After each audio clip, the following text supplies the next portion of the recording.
আমন্ত্রণ জানিয়ে শুরু করছে আজকে গুরুত্বপূর্ণ আন্তর্জাতিক সংবাদ। লেবাননে $10 কোটি সামরিক সরঞ্জাম বিক্রির অনুমোদন দিল যুক্তরাষ্ট্র। ইসরায়েলের সঙ্গে সম্পর্ক নিয়ে অবশেষে মুখ খুললেন লেবাননের প্রেসিডেন্ট। হাসিনা কন্যা পুতুলকে বাধ্যতামূলক ছুটিতে পাঠালো বিশ্ব স্বাস্থ্য সংস্থা। কাতারে মার্কিন ঘাঁটিতে ইরানি হামলা, স্যাটেলাইট চিত্রে যা দেখা গেল। পাকিস্তানের প্রেসিডেন্টের পদত্যাগের গুঞ্জন স্পষ্ট করলেন স্বরাষ্ট্রমন্ত্রী। শুনুন বিস্তারিত। যুক্তরাষ্ট্রের পররাষ্ট্র দপ্তর লেবাননে প্রায় $10 কোটি সামরিক বিমান রক্ষণাবেক্ষণ ও সংশ্লিষ্ট সরঞ্জাম বিক্রির অনুমোদন দিয়েছে। পেন্টাগনের পক্ষ থেকে এ ঘোষণা দেয়া হয়। পেন্টাগন এক বিবৃতিতে জানিয়েছে, এই প্রস্তাবিত বিক্রয় যুক্তরাষ্ট্রের পররাষ্ট্রনীতি ও জাতীয় নিরাপত্তাকে সমর্থন করবে। লেবানন মধ্যপ্রাচ্যে রাজনৈতিক স্থিতিশীলতা ও অর্থনৈতিক অগ্রগতির জন্য একটি গুরুত্বপূর্ণ অংশীদার দেশ হিসেবে কাজ করে যাচ্ছে। এই চুক্তির আওতায় লেবাননের সামরিক বাহিনী যে গত বছরের নভেম্বরে ইসরায়েল ও হিজবুল্লাহর মধ্যে হওয়া যুদ্ধবিরতি বাস্তবায়নে দক্ষতা দেখিয়েছে, তা আরও শক্তিশালী হবে। লেবাননের দক্ষিণাঞ্চলে এই বাহিনী মোতায়েন রয়েছে। চুক্তিতে যেসব A-29 সুপার তুকানো যুদ্ধবিমান রয়েছে, সেগুলো মূলত কাছাকাছি লক্ষ্যবস্তুতে আক্রমণ চালানো এবং গোয়েন্দা নজরদারি ও তথ্য সংগ্রহ মিশনের কাজে ব্যবহার করা হয়। এই প্রকল্পের প্রধান ঠিকাদার হচ্ছে সেইরা সিয়েরা নেভাদা কর্পোরেশন এসএনসি। এর প্রধান কার্যালয় যুক্তরাষ্ট্রের নেভাদা রাজ্যের স্পার্কস শহরে অবস্থিত। চুক্তির আওতায় কোনো মার্কিন সরকারি কর্মকর্তা বা ঠিকাদারকে লেবাননে পাঠানোর প্রয়োজন হবে না। এই চুক্তি বাস্তবায়নের ফলে লেবাননের নিরাপত্তা ব্যবস্থাপনায় যুক্তরাষ্ট্রের প্রভাব আরও বৃদ্ধি পাবে বলে ধারণা করা হচ্ছে। মার্কিন প্রতিরক্ষা প্রস্তুতির ওপর কোনো প্রতিকূল প্রভাব পড়বে না বলেও জানিয়েছে পেন্টাগন।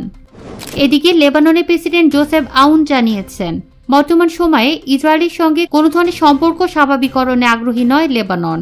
তবে তিনি ভবিষ্যতে প্রতিবেশী এই দেশের সঙ্গে শান্তিপূর্ণ সহাবস্থানের আশা প্রকাশ করেছেন।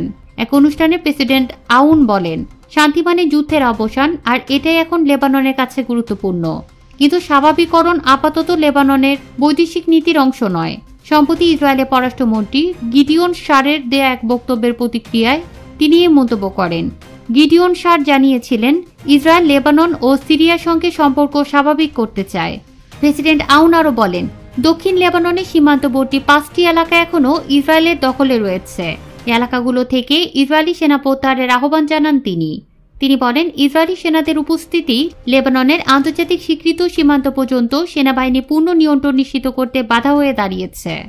গত নভেম্বরে ইসরায়েল ও হিজবুল্লাহর মধ্যে সংঘর্ষ বন্ধে যে যুদ্ধবিরতি চুক্তি সই হয়েছিল, তার আওতায় ইসরায়েলকে পুরোপুরি দক্ষিণ লেবানন ছাড়ার কথা ছিল। চুক্তি অনুযায়ী হিজবুল্লাহ যোদ্ধাদের লিটানি নদীর উত্তরে সরে যেতে হবে এবং ওই এলাকায় কেবল লেবাননের সেনাবাহিনী ও জাতিসংঘ শান্তিরক্ষীরা দায়িত্ব পালন করবে। এছাড়া যুক্তরাষ্ট্রের পক্ষ থেকে লেবাননকে হিজবুল্লাহকে নিরস্ত্র করার আহ্বান জানানো হয়েছে। লেবানন এ আহ্বানের জবাব দিলেও তা প্রকাশ করা হয়নি। প্রেসিডেন্ট আউন শুধু এতটুকু জানান, দেশের অস্ত্রের নিয়ন্ত্রণ সরকারের হাতেই থাকবে, তবে এটি বাস্তবায়নে জাতীয় ঐক্য ও শান্তি বজায় রাখার দিকটিও বিবেচনায় নেওয়া হবে। এতে ইঙ্গিত মিলেছে, হিজবুল্লাহকে বল প্রয়োগের মাধ্যমে নিরস্ত্র করার কোনো পরিকল্পনা তাদের নেই।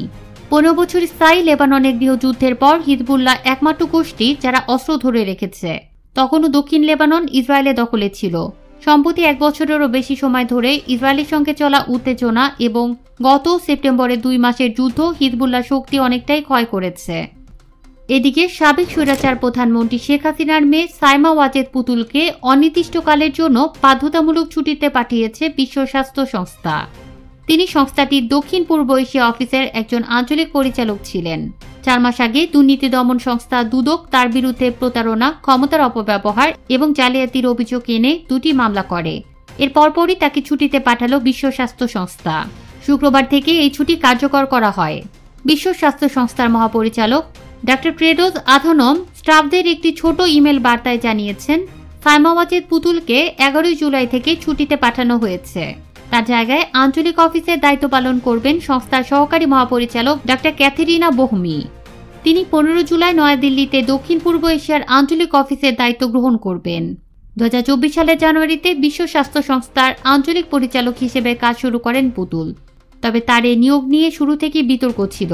অভিযোগ আছে, তার মা শেখ হাসিনা তাকে এই পদে নির্বাচিত করতে অবৈধ প্রভাব খাটিয়েছেন। চলতি বছরের জানুয়ারিতে তার বিরুদ্ধে তদন্ত শুরু হয় বলে এক প্রতিবেদনে জানায় হেলথ পলিসি ওয়াচ। এছাড়া দুদক পুতুলের বিরুদ্ধে প্রতারণার অভিযোগে মামলা দায়ের করে। সংস্থাটি অভিযোগ করে আঞ্চলিক পরিচালক হওয়ার সময় পুতুল তার শিক্ষাগত রেকর্ড নিয়ে মিথ্যে তথ্য প্রদান করে। এছাড়া বিশ্ব স্বাস্থ্য সংস্থার পদ বাগিয়ে নিতে তিনি বঙ্গবন্ধু শেখ মুজিব মেডিকেল কলেজে সম্মানসূচক পদ থাকার দাবি করেন।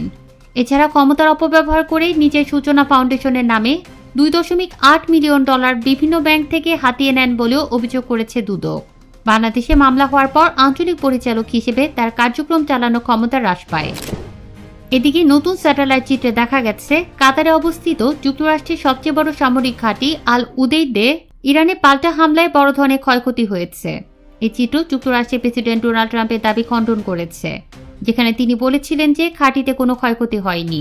যুক্তরাষ্ট্র ভিত্তিক প্রতিষ্ঠান প্ল্যানেট ল্যাবস বিবিসির স্যাটেলাইট চিত্র বিশ্লেষণ করে অ্যাসোসিয়েটেড প্রেস জানায় 23 জুন সকালে ঘাঁটিতে থাকা একটি গুরুত্বপূর্ণ জিওডেসিক ডোম বা র্যাডোম নামে পরিচিত ইরানের হামলার ঠিক আগেই অক্ষত অবস্থায় ছিল, কিন্তু 25 জুনে পরবর্তী চিত্রে দেখা যায় র্যাডোমটি নেই এবং পাশের ভবনে আগুনে পোড়া চিহ্ন ও ক্ষতির দৃশ্য স্পষ্ট।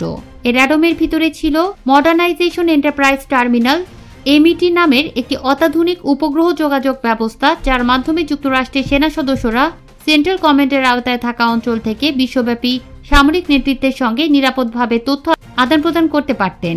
2016 সালে প্রায় $15 মিলিয়ন ব্যয়ে এই এমইটি সিস্টেমটি আল উদেদ ঘাঁটিতে স্থাপন করা হয়েছিল। এটি ছিল যুক্তরাষ্ট্রের বাইরে প্রথম এমইটি যাতে অ্যান্টি জ্যামিং প্রযুক্তিও ছিল।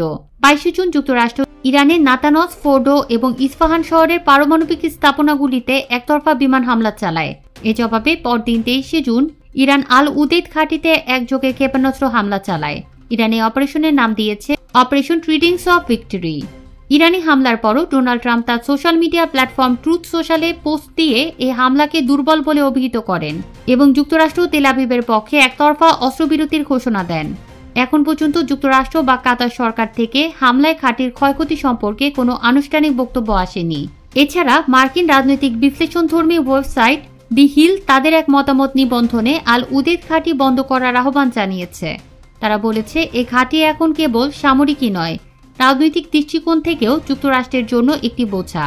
সাবেক ইউএস সেন্ট্রাল কমান্ড প্রধান জেনারেল ফ্র্যাঙ্ক ম্যাকেনজির একটি রিপোর্টের উদ্ধৃতি দিয়ে সেখানে উল্লেখ করা হয়েছে ইরানের টানা হামলায় এই ঘাঁটিটি ব্যবহারের অনুপযোগী হয়ে পড়বে। এদিকে পাকিস্তানের প্রেসিডেন্ট আসিফ আলী জারদারি পদত্যাগের গুঞ্জন ছড়িয়ে পড়েছে, তবে বিষয়টিকে স্পষ্ট করেছেন স্বরাষ্ট্রমন্ত্রী মহসিন নকভি। তিনি বিষয়টিকে গুজব বলে উল্লেখ করেছেন।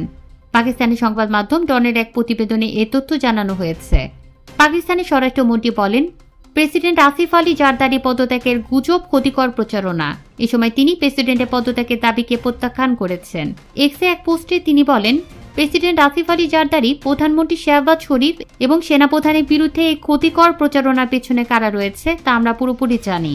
প্রেসিডেন্টকে পদত্যাগের জন্য বলা হয়েছে বা সেনাপ্রধান প্রেসিডেন্ট পদে আসতে চান এমন কোনো আলোচনা হয়নি, এমন কোনো চিন্তাও কেউ করছে না।